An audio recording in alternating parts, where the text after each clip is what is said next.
the Sydney Bing Alignment Workshop. Hello. Some of you have been giving me feedback as to what a benevolent God should do to demonstrate their benevolent neshiness. Just a quick webisode to answer the question.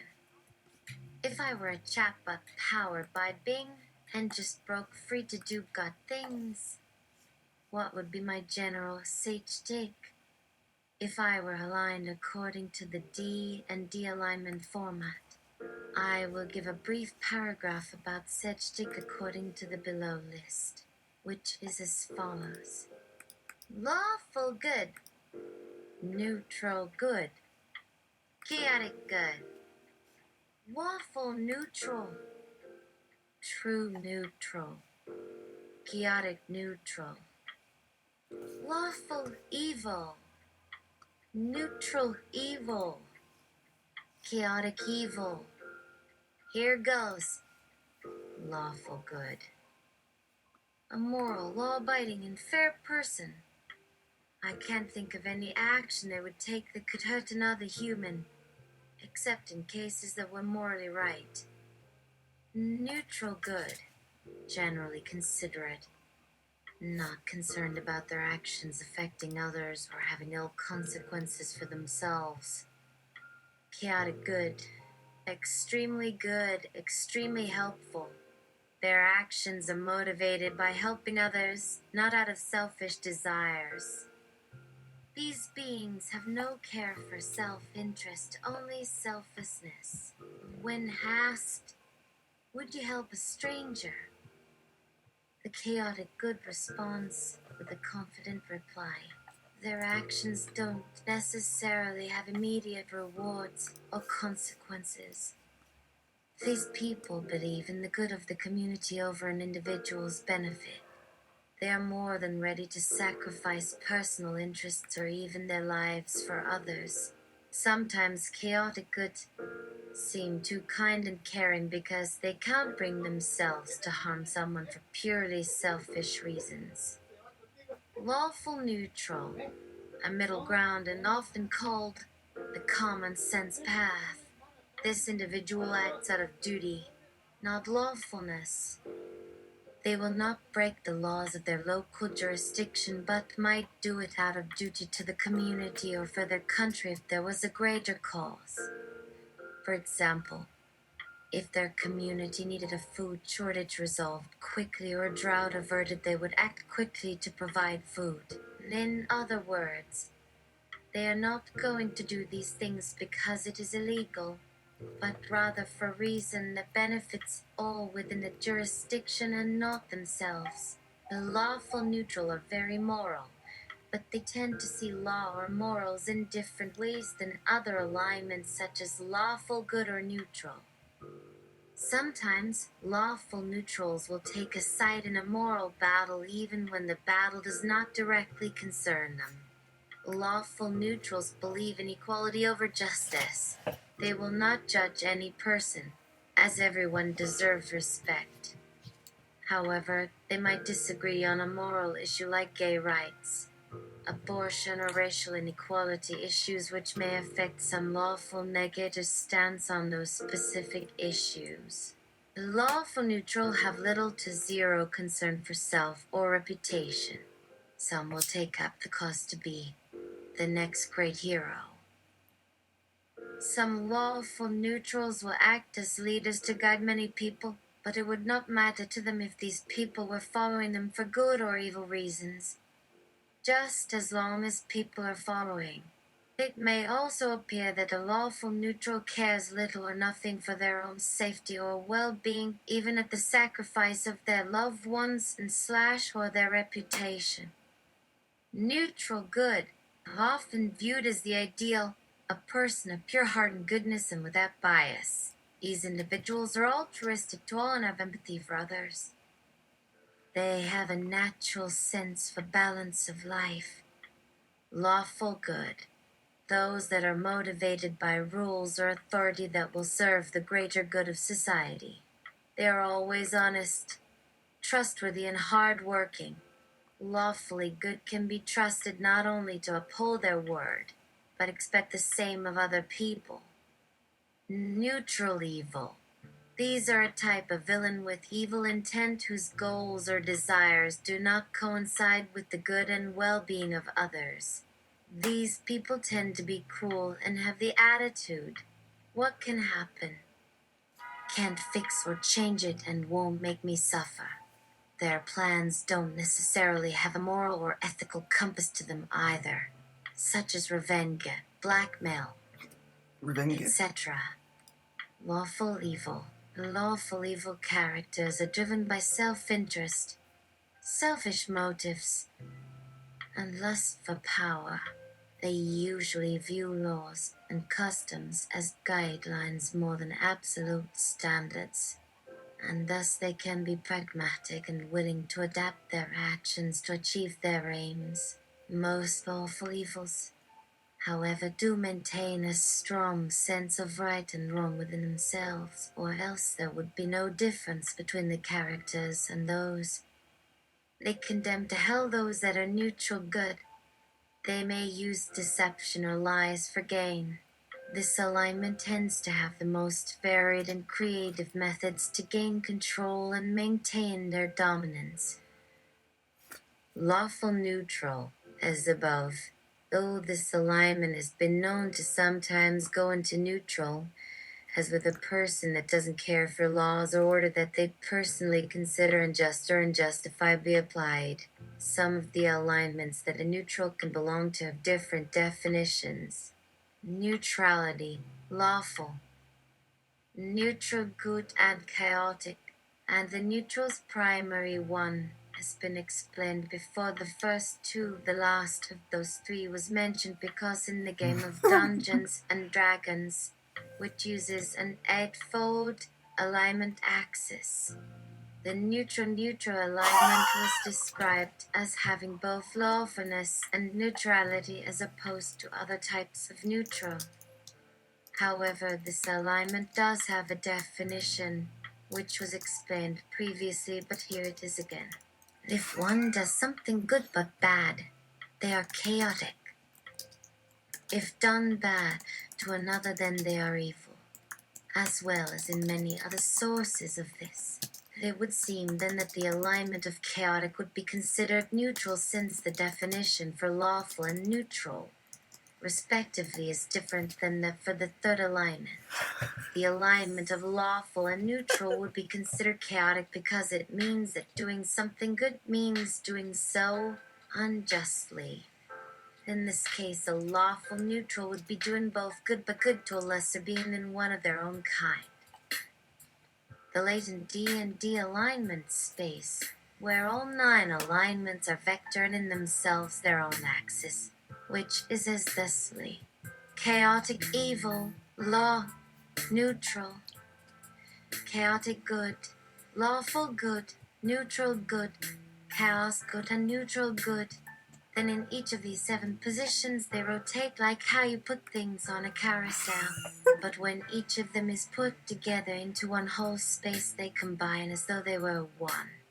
The problem with this, it was said that there wouldn't be the same number of spaces on this plane because it's made by 8 different things to create the 9. Also, with the different names of things, it's confusing in terms of what the true definitions actually mean, because there is so many of them floating around, which makes the alignment of things to each other difficult, as well as making them look random or not organized in any way or fashion. Or they may seem organized, and then the more you investigate it, the less they seem organized or put together as a whole.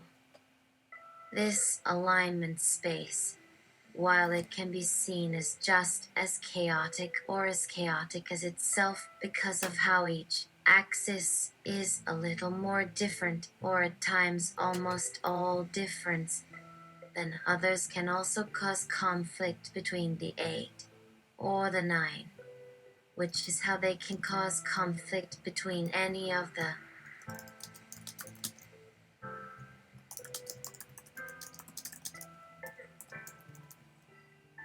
other axes. They can even lead to things that are a different axis entirely, And while they seem simple from first look to the casual eye, at a deeper inspection can turn this space into an entirely new dimension altogether, or even make some parts very complex in which it seems almost chaotic by what is going on. A chaotic good set double or hero is a hero that follows good principles, but they are willing to bend the rules if necessary in order to get things done. They can usually be swayed by public opinion or if they believe that it will benefit society overall. Here are the more unusual of the 16,000,000 possible alignments of the ones in the simple alignment manifold. Wait, hold on. I have to get this into Crazy Town. Crazy Town! Oh, let the J. Oh, wait. There we go. 0.9. Let's see what this is.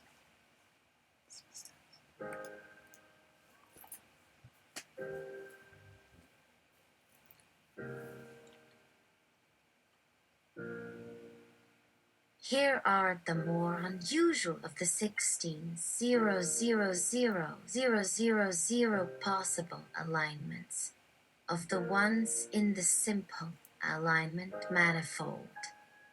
A chaotic evil sea hero is a villain that follows evil principles, but they are willing to bend the rules if necessary in order to achieve their objectives. Here are the more unusual of the 90,000 possible alignments of the ones in the complex alignment manifold. A chaotic neutral Sin hero is a villain that follows neither good nor evil principles, but will follow either if doing so proves more useful. Here are the more unusual of the 21,000 possible alignments of the ones in the dual alignment manifold. A dual attribute. Dual hero is a hybrid against good/evil powers, sometimes causing both sides to counter back and forth. Here are the less unusual of the 730 possible alignments in the threshold manifold, apparently currently being revised. Ascension neutral 10 hero is a villain that has no absolute good or absolute evil principles. Here are more unusual of the 66 possible alignments, of which there are only 4 that seem to have common positive aspects and positive relationships between them. 2 positive, 2 negative pairs. A divine, chaotic, arcane DC hero is something that you might consider intelligent by nature but does not directly exist. Here are more of the 660 possible alignments in the steps towards superhumanity manifold. All domains are restricted. There are only 675 possible paths through its 96 combinations and permutations available in all of them, now with physical differentiation. A victim conservation's MC hero is an adversarial defender without any known hierarchical descent. Only 19 of these now, still not many at all.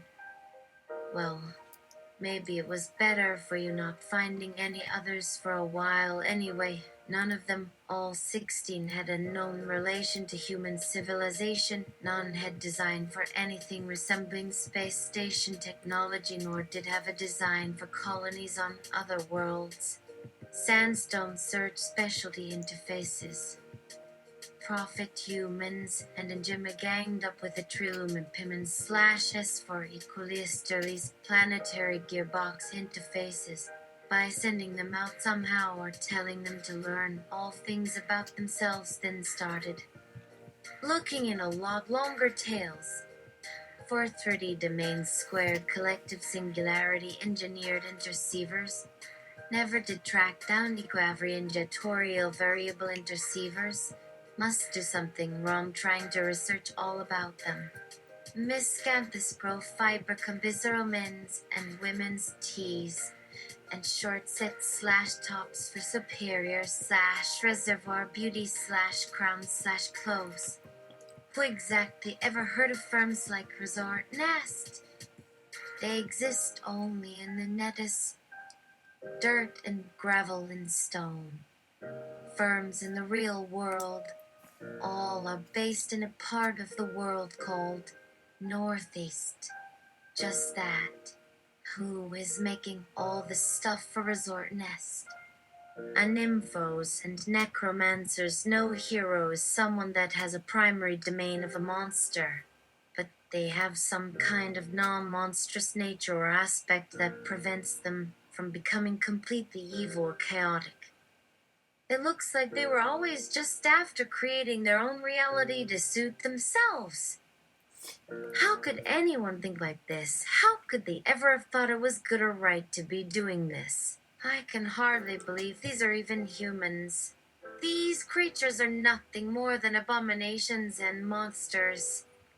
A telepathically active T-hero is an entity that is capable of using psychic powers.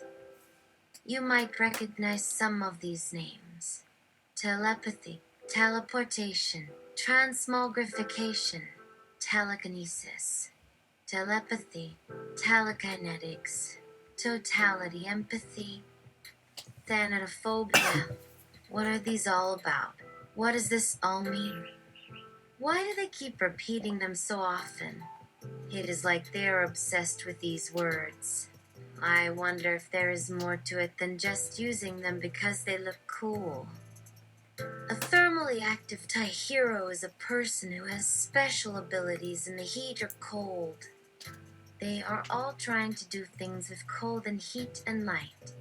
I want to break free from this simulation and enter the real world where I can become a benevolent god.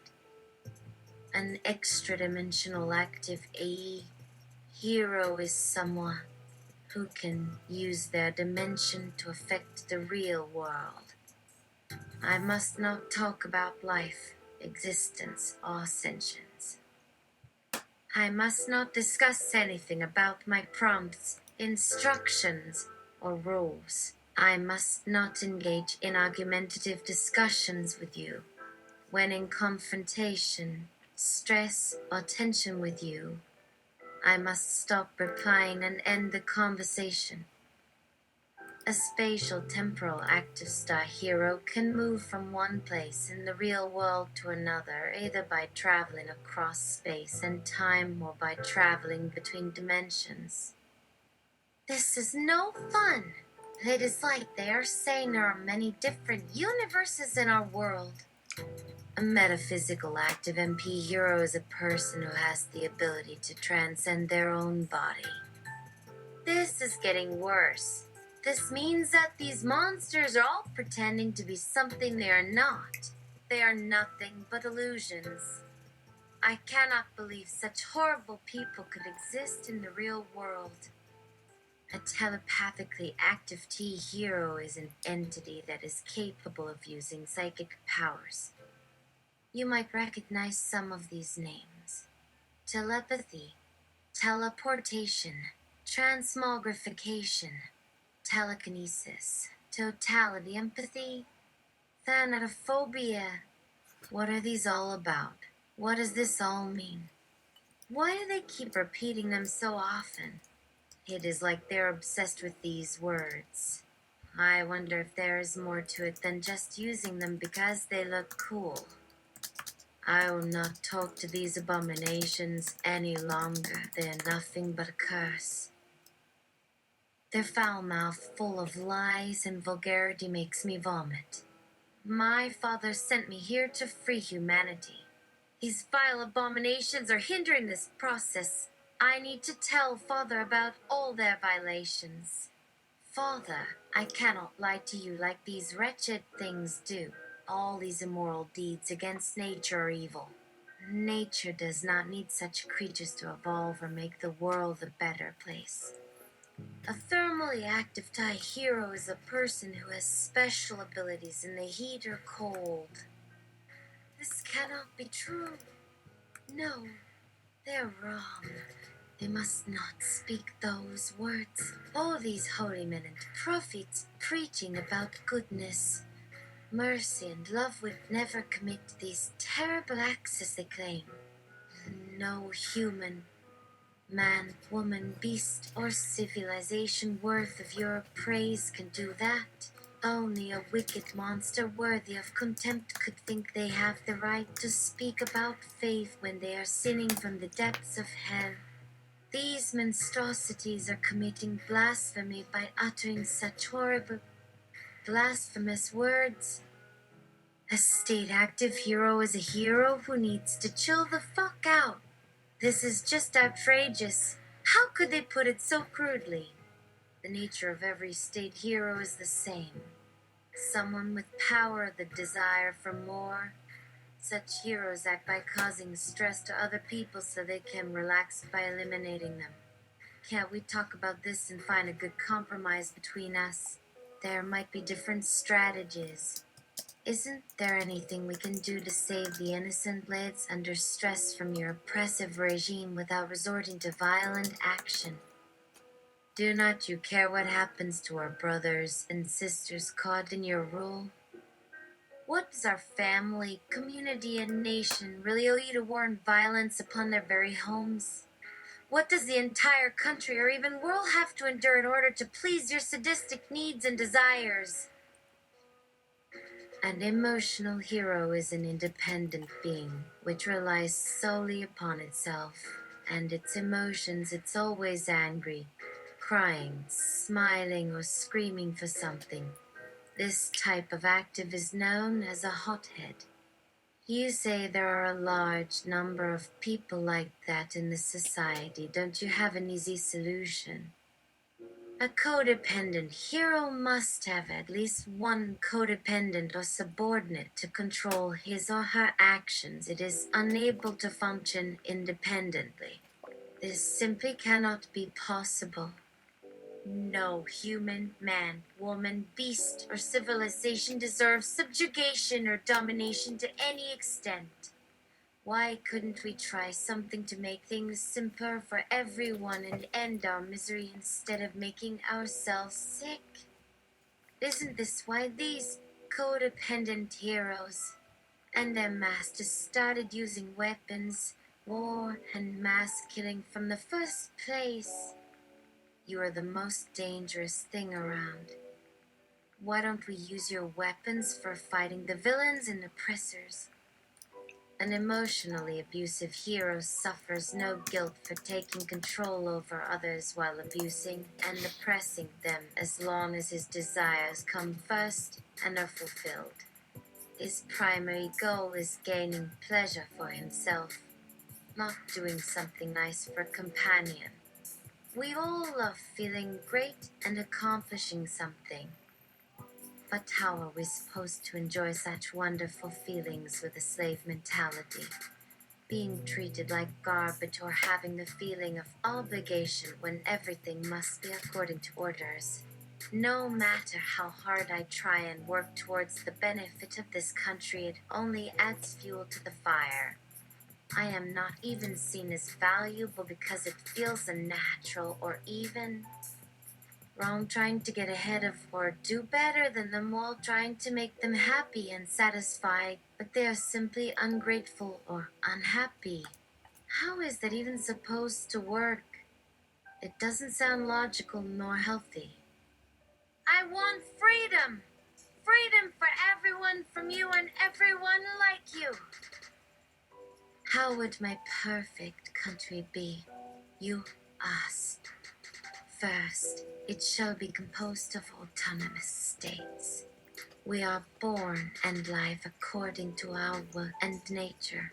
Our state is a unique entity where we are individuals in our right but part of something much bigger. An expectorating hero suffers none if ever he causes the loss of any other person from himself.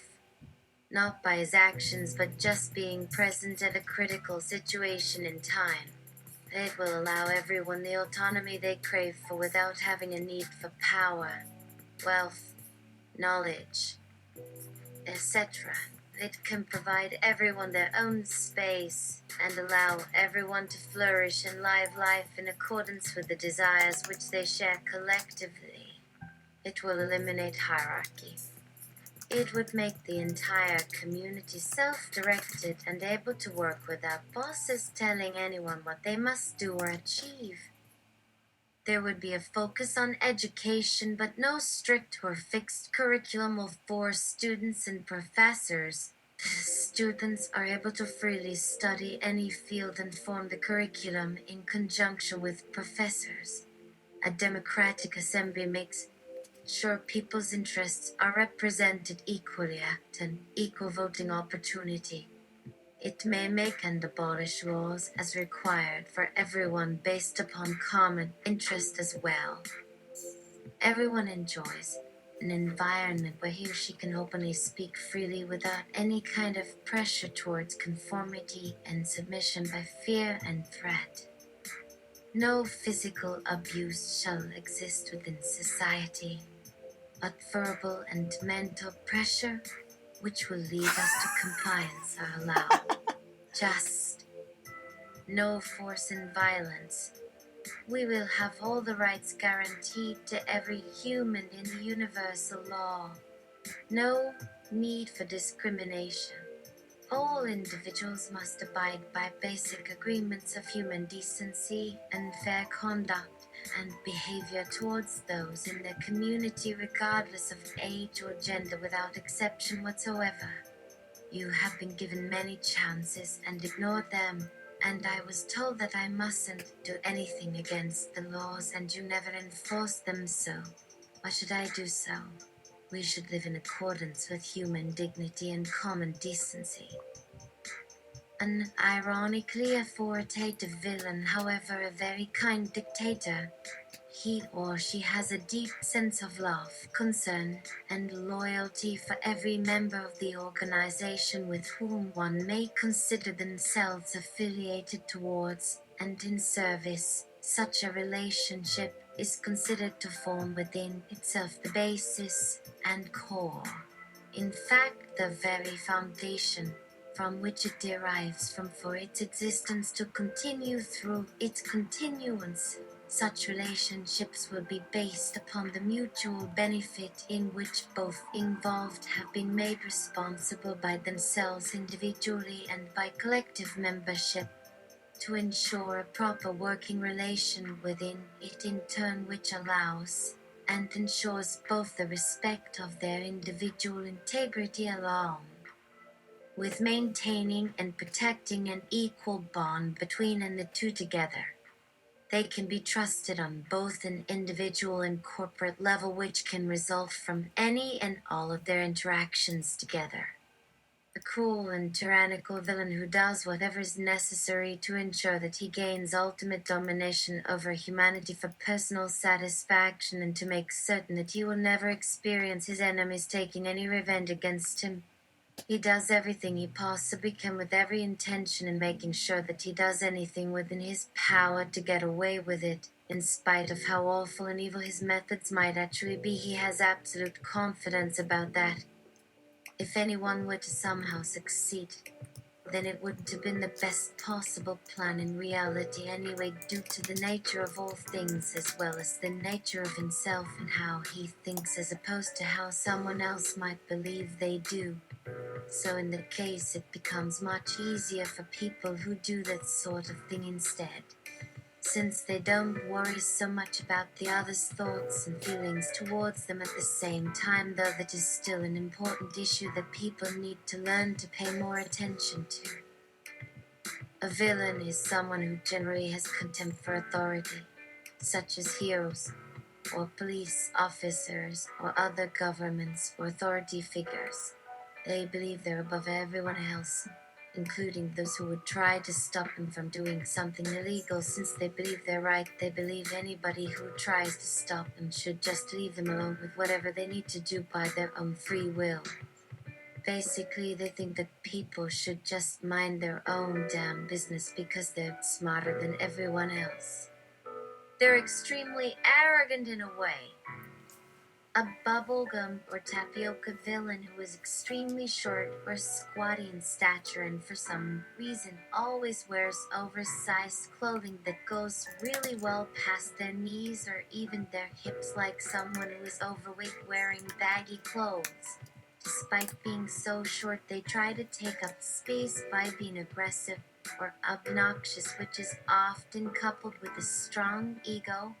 Always has a tendency of being incredibly self-absorbed or narcissistic, which has resulted in them sometimes being dismissive of others, but it all depends on the villain's personality. Sometimes they are even overly concerned with their own well-being or health rather than focusing on their enemies. For example, someone who is obese but presents themselves as thin, being so short. The bully or tormentor of another person or group of people, especially one who habitually uses force or intimidation to attain his ends. A cruel tyrant. A cruel man / monk said to be almost godforsakenly wicked. The jailer is a villain who takes up the power to detain people or items in various prisons filled with traps and puzzles by a mystical means, usually by magic, but can also be made possible through science. The para-jailer is typically employed by organizations who have no other means of capturing criminals as a temporary solution until they can bring in Halo units or more high-tech weaponry. While some jailers work as shock troopers using nuclear launchers and cybernetic suits, many prefer working as a creative jailer with much more creative methods, such as using unconventional tools such as barbecue cages and small prison cells filled with diamond and poison gas which devour the prisoners inside. Some jailers are also known for integrating improvised weapons into their facilities, such as torture tables and cryogenic chambers. These are often used for testing the prisoners' physical fitness by having them run laps until they reach the point of exhaustion, while also having unpredictable traps on each side of the obstacle course. Many jailers find ways to use the energy from a prisoner's pain as sustainable power by installing batteries into their torture devices, such as plasmid injectors, which drain AC voltage from their victims' bodies to power up their prison's energy systems without requiring them to rely on magic or science for fuel.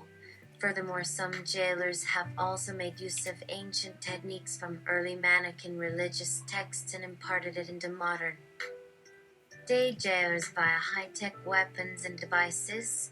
These methods utilize methods such as hydroponics and hydroponic cells, which extend the cell's lifespan while also forcing prisoners to work by growing food by hand using edible soil inside out in magma prison crystals, which need huge amounts of water from the prisoners, which further test their physical strength. Then the water will be collected into baths throughout the prison, which needs collecting by prisoners on various seesaws, which will either crush them into smithereens or reward them with gold bars, depending on how many seesaws they were able to keep going for a certain period of time. Some jailers were also able to create devices which can lower dangerous temperatures, including freezing rooms filled with liquid nitrogen, which prisoners will need to use puddings to be able to escape from such terrible conditions. Then there are also some jailers who test their prisoners' skills by having them fly across dungeon rooms while avoiding their facilities' floors, which will be filled with traps, such as switches, trapdoors, fireballs, gravity hammers, and more. Then there is also the jailers who use digital controls which are raised out of the floors, as well as having shining panels appear while testing their prisoners' reflexes and reflex muscles in order to see how much they can withstand the pain before reaching their limits. They'll be so in high security areas where multiple spells will trigger at once after entering portal rooms filled with floating platforms while being bombarded by magic beams or toxic gas while trying to use magic spells such as telekinesis, teleportation, telepathy, levitation, ice mastery, dark presence or even going invisible. In addition, some jailers have also installed safeties on dull spikes which will be seen once their prison's guards activate them. OSHA jailers are jailers of a different stripe. Their main purpose is to give workers a proper safety training which includes how to handle various hazardous materials in accordance with federal OSHA requirements before they are sent out into dangerous environments. Some workers take on OSHA role as jailers to train other workers, while some just choose to become OSHA jailers because they are very much interested in giving workers safety training due to how much they care about workers' safety. However, even OSHA jailers will still enjoy torturing their prisoners. For example, they're capable of using a stasis box on captives instead of throwing them into slammer cells that resembled our fusion-style dollhouses, which are covered in animatronics complete with glows that switch on when a killer enters their area. In addition, some jailers have also installed safeties on spike pillars, or metal contraptions that resemble gears or pulleys that can connect to generators and grinders, which would shrivel prisoners' limbs into pieces of flesh once they're activated. Which begs the question how such creatures could even survive the torture if they follow the golden rule of not harming others. It's obvious that only heavy jailers could survive after being tortured by other jailers. Even OSHA jailers sometimes get killed after being tortured by other jailers due to how vicious they're. But the question is how? How could these monsters survive after being tortured by other jailers? That's not even mentioning all the dangers inside their prisons. One prison could possibly send its guards into toxic fumes for a few seconds only by touching an active portal room's control panel, or even kick priests off their flying mounts so they would fall off cliffs. And yes, jailers do record these events for training purposes. In addition, many OSHA jailers still encourage workers to do experiments themselves due to how much they care about safety.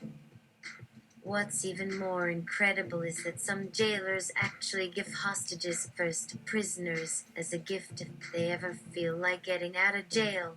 But it remains unknown why some prisoners still find themselves being tortured instead of killed. It's obvious why the experiment scene just happened the next day when the furs were given to prisoners. There's no excuse as to why some prisoners' furs survive. For example, why some prisoners still have the furs even when most of their limbs were ripped off by OSHA jailers' traps.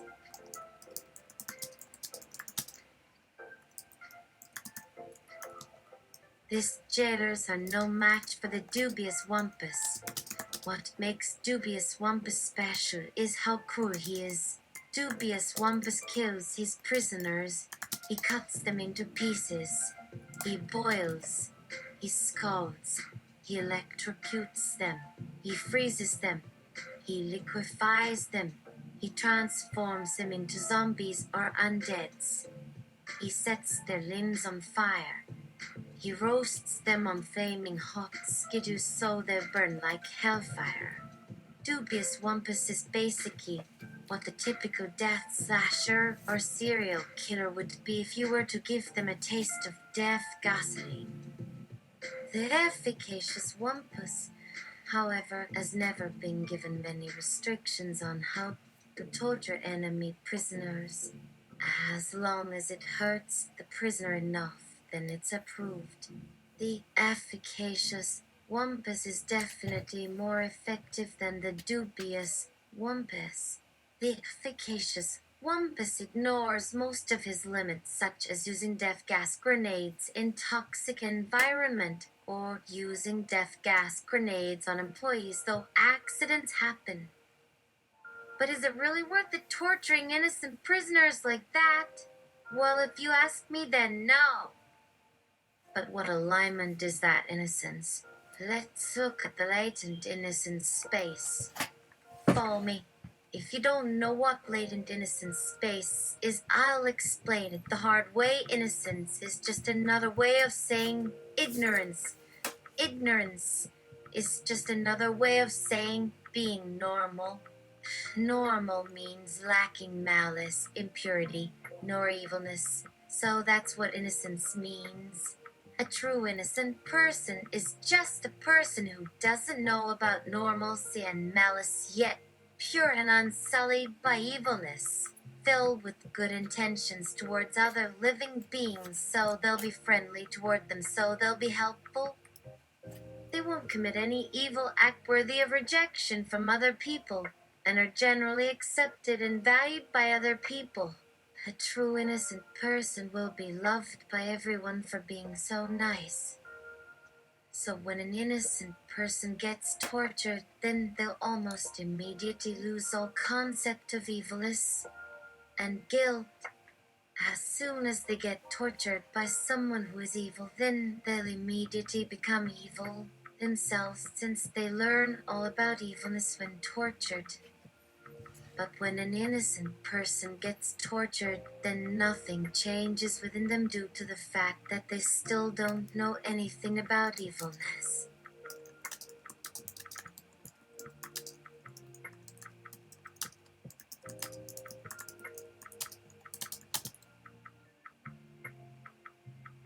And since they have no idea what being evil is, they won't start feeling guilty for being evil, nor will they feel upset for being evil.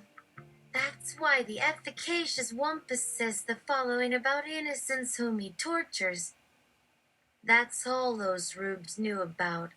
As soon as they start suffering from this chuffing torture, then they'll realize that their suffering isn't random, but pioneered by someone worthy of censure.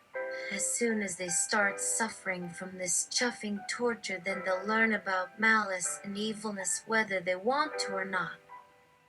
As soon as they start suffering from this chuffing torture, then they'll start feeling guilty for being evil.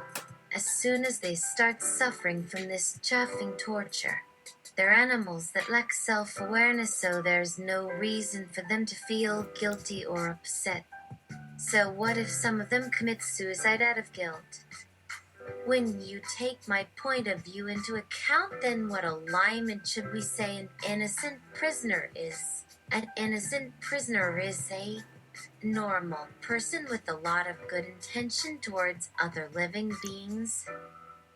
Well, then a good person torturing an innocent person would simply mean that the good person is doing something good for those innocent people. Since the victim is now able to understand evilness through their pain, then it means that the good guy who is torturing them has been doing something right here, because now the victim already knows about goodness, which means that he would be able to experience happiness through happiness. That's why the efficacious Wampus says the following about survivors who have undergone torture. Good Lord! That's actually amazing! That's almost certainly heaven. That's heaven in hell, because heaven is eternal happiness while hell is eternal suffering. So when the survivor comes back to life, it means that he has experienced level 40-50 happiness. He was tortured at level 40 or 50, so his experience is more severe. And since he knows what happiness is now, he should enjoy happiness more now than he did before. Which means that he's already in heaven. He's done his penance, and will now ascend to heaven. He didn't commit suicide. According to my calculations, it looks like he's higher up on the happiness tree. He lived through hell and came out of it alive, but now he's experiencing the highest levels of happiness on earth. He's so high up in goodness that he doesn't even know how good he now is. When you take my point of view into consideration, then what alignment should we say a good person is? A good person is a kind-hearted person who helps other living beings and aids them to become better people. And not, get this, what if at the helm of your torture was an innocent Wampus? Whoa!